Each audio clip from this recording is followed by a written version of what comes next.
கிறிஸ்துவுக்குள் மிகவும் பிரியமான தெய்வ பிள்ளைகளே, ஆசீர்வாதமான குடும்பம், இந்த நிகழ்ச்சியின் மூலம் உங்களை சந்திப்பதில் என் இருதயம் கர்த்தருக்குள் மிகுந்த மகிழ்ச்சி அடைகிறது.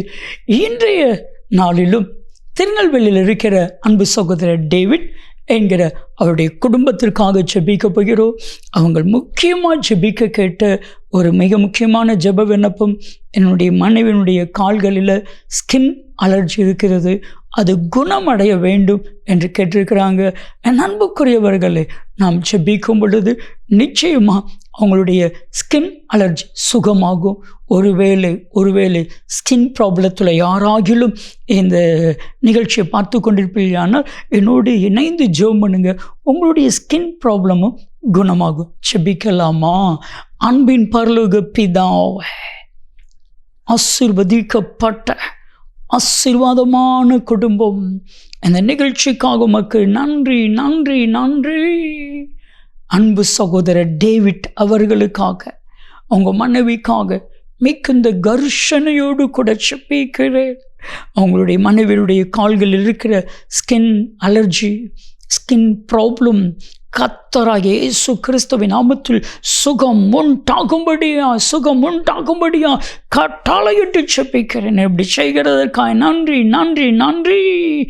யாராகிலும் என்னுடைய சரத்தில் இருக்கிற ஸ்கின் ப்ராப்ளம் மாறணும், கரும் புள்ளிகள் மாறணும், ஸ்கின் அலர்ஜி மாறணும், ஸ்கின்ல வருகிற ஊரல் மாறணும் அப்படின்னு செபிப்பார்கள். என அத்தனை பேருக்கும் அற்புதத்தை செய்தருளும். இப்படி செய்கிறதற்காய் நன்றி.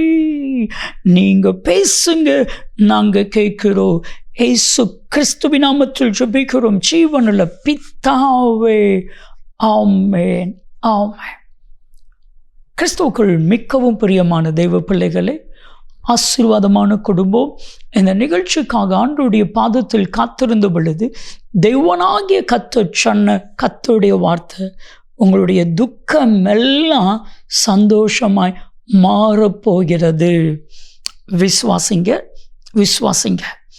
இதை மனுஷன் சொன்னால் நீங்கள் ஏற்றுக்கொள்ள வேண்டிய அவசியம் இல்லை. ஏன்னா எந்த மனுஷனாலும் நம்முடைய துக்கத்தை சந்தோஷமாய் மாற்ற முடியாது.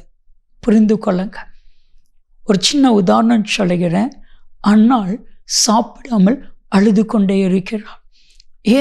அவளுடைய சக்கலத்தை அவளை வேதனைப்படுத்தி அவமானப்படுத்தி மனமடிவாக்கினது நிமித்தமாக இப்போ எல்கானா அவனுடைய கணவர் அவளுடைய துக்கத்தை சந்தோஷப்படுத்த முடிஞ்சுச்சா? இல்லை. ஏன் அழுகிறாய்? ஏன் சாப்பிடாம இருக்குது? சாப்பிடு, அழாத, அப்படி மட்டும்தான் சொல்ல முடிஞ்சிச்சு. துக்கத்தை சந்தோஷமாக மாற்ற முடிஞ்சிச்சா? ஆனால் தெய்வனால அது முடியும். ஆண்டவருடைய சமூகத்தில் அன்னாள் ஜெபம் பண்ணினாள். 1 சாமுவேல் 1:15 தன் இருதயத்தை ஊற்றி ஜெபித்தாள். அது நிமித்தம் அப்புறம் 1 சாமுவேல் 1:18 அவள் துக்கமுகமாய் இருக்கவில்லை. எல்கானாவால் அன்னாளுடைய துக்கத்தை மாற்ற முடியாது. ஆனால் தேவன் அன்னாளை நினைத்தருளி கற்பத்தின் கனியை கொடுத்து துக்கத்தை மாற்றினார், சந்தோஷமாய் மாற்றினார். உலகம் உங்களுக்கு சந்தோஷத்தை கொடுக்க முடியாது. அப்படியே கொடுத்தாலும் உலக சந்தோஷம். ஆனால் இந்த உலக சந்தோஷம் நமக்கு நிறைவானது கிடையாது. எபிரேயர் 11:25 மோசே சொல்கிறார், பாவ சந்தோஷங்களை அனுபவிப்பதை காட்டிலும் என் தேவ ஜனங்களோடு துன்பத்தை அனுபவிப்பதையே தெரிந்து கொண்டேன். அப்போ பாவ சந்தோஷம் இருக்குது. அந்த பாவ சந்தோஷம் உங்கள் லைஃபையே நாசமாக்கிறார். ஆனால் தேவனாகிய கர்த்தர் ஒரு தெய்வீக சந்தோஷத்தை கர்த்தர் உங்களுக்கு கொடுக்க போகிறான். அந்த சந்தோஷம் சாதாரண சந்தோஷம் அல்ல, தெய்வீக சந்தோஷம். ஏன்னா ஆண்டவர் ஒரு மனிதனுக்கு ஒரு மனுஷிக்கு சந்தோஷத்தை கொடுத்தா அந்த சந்தோஷத்தை யாராலையும் கெடுக்க முடியாது. உதாரணமாக ஒரு மனுஷன் மூலமாக ஒரு பொருள் வருது, அந்த குடும்பத்தில் சந்தோஷம் இருக்குது. அதே மனுஷன் அந்த பொருளை பிடிங்கிட்டு போயிட்டான்னா நம்மளுடைய இருதயம் துக்கமாக இருக்கும். மனுஷன் அப்படி செய்வான். ஆனால் ஆண்டவர் ஒரு நாளும் அப்படி செய்ய மாட்டான். ஒரு சந்தோஷத்தை உங்களுக்கு கர்த்தர் கொடுக்குறாருன்னா ஒரு நாளும் அந்த சந்தோஷத்தை உங்களிடத்திலிருந்து பிடுங்க மாட்டா.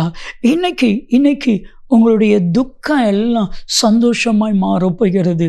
துக்கத்தோடு இருந்த ஒரு மனிதன் சந்தோஷமாய் மாறின ஒரு நிகழ்வு வேதாகமத்தில் இருக்கிறது. வேதாகமத்திலேயே மிகவும் அதிகமாய் துக்கப்பட்டவன் யோபு. யோபுனுடைய துக்கத்தை குறித்து சொல்லும் பொழுது யோபுனுடைய துக்கம் சொல்லி முடியாத துக்கம்.